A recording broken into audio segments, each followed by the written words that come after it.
Here we are again at Leviticus chapter 16, verse 12.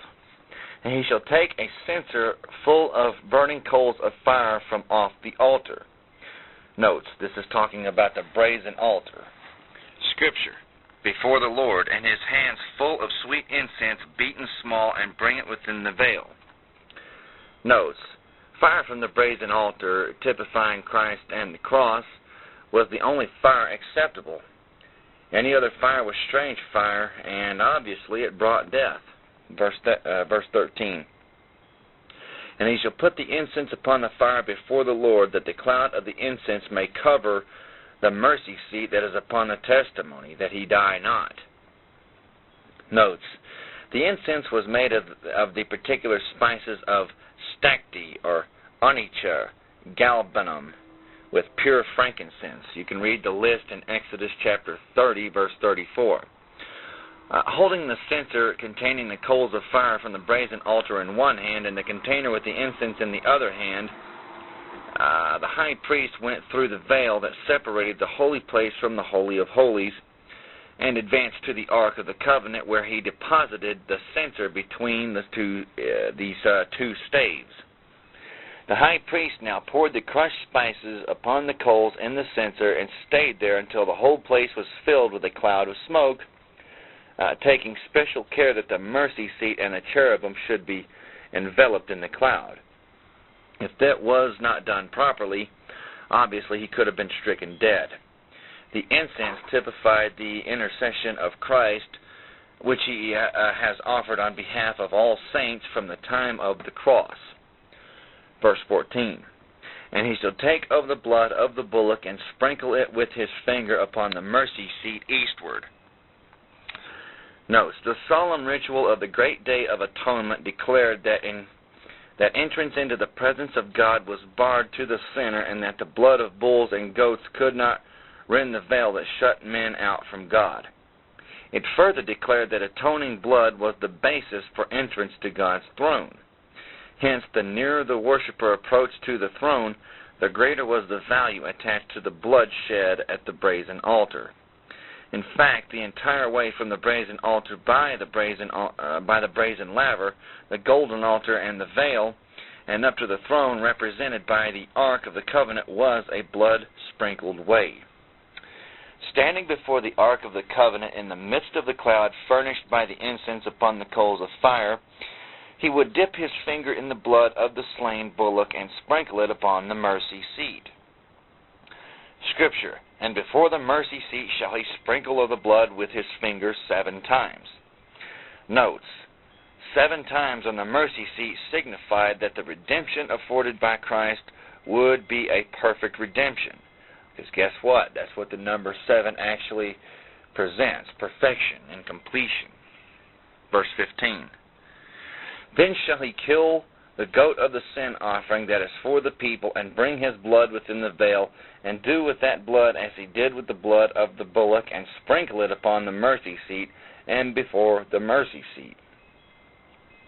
Notes, Aaron will now enter the Holy of Holies for the 3rd time. The first time he offered incense, and the second time he offered the blood of the bullock for himself and his family. This time he will enter in regard to Israel as a whole. We learn from this, by the entrance of the high priest into the Holy of Holies, that atonement could only be effected before the throne of Jehovah.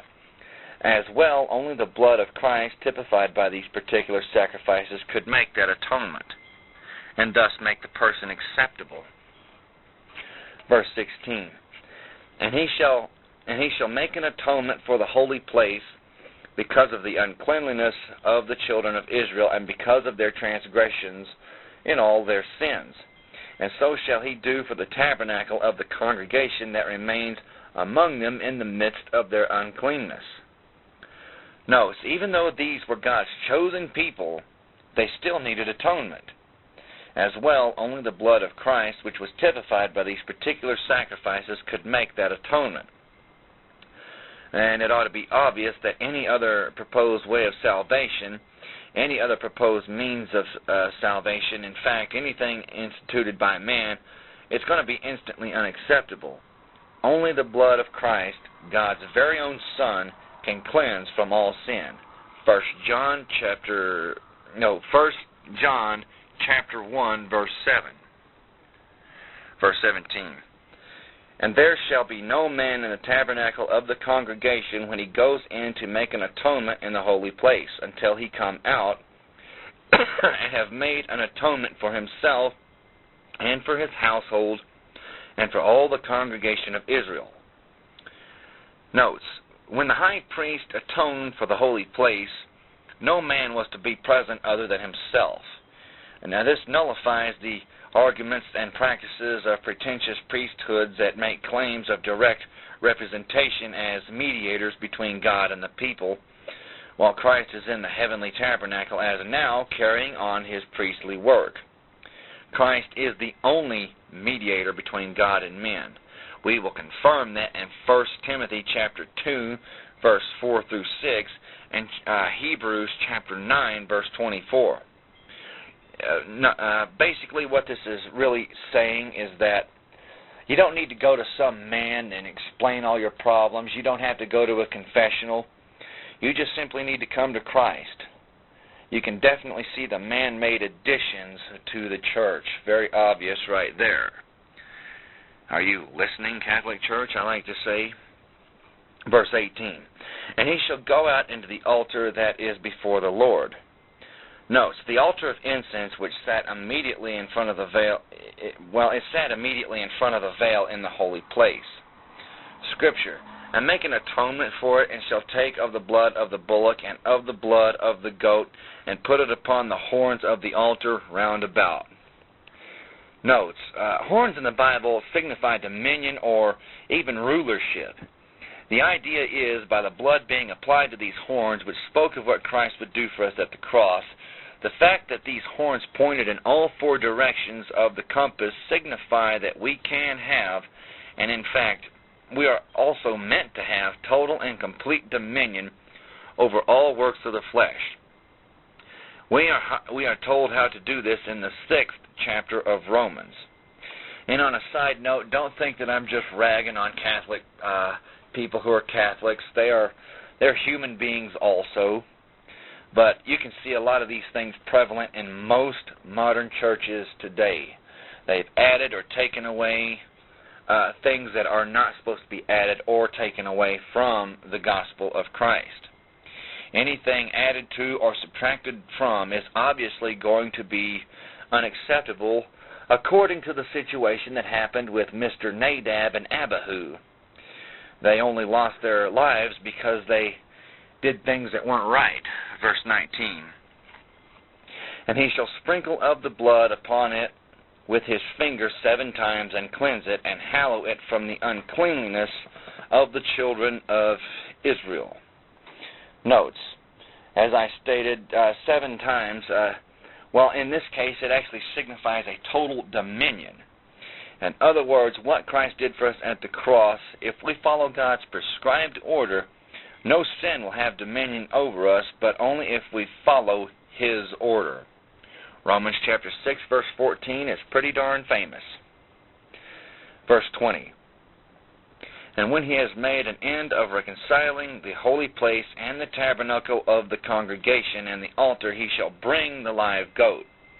And Aaron shall lay both his hands upon the head of the live goat, and confess over him all the iniquities of the children of Israel, and all their transgressions and all their sins, putting them on the head of the goat. Notes, inasmuch as the blood of bulls and goats could not take away sin, confirmed in Hebrews chapter 10, verse 4, the conscience of the people of Israel was not eased. There was still a nagging knowledge that the sins remained. Hebrews chapter 9, verse 9. This being the case, something else was needed, something visible which could portray their sins being removed. That which filled this void was the scapegoat.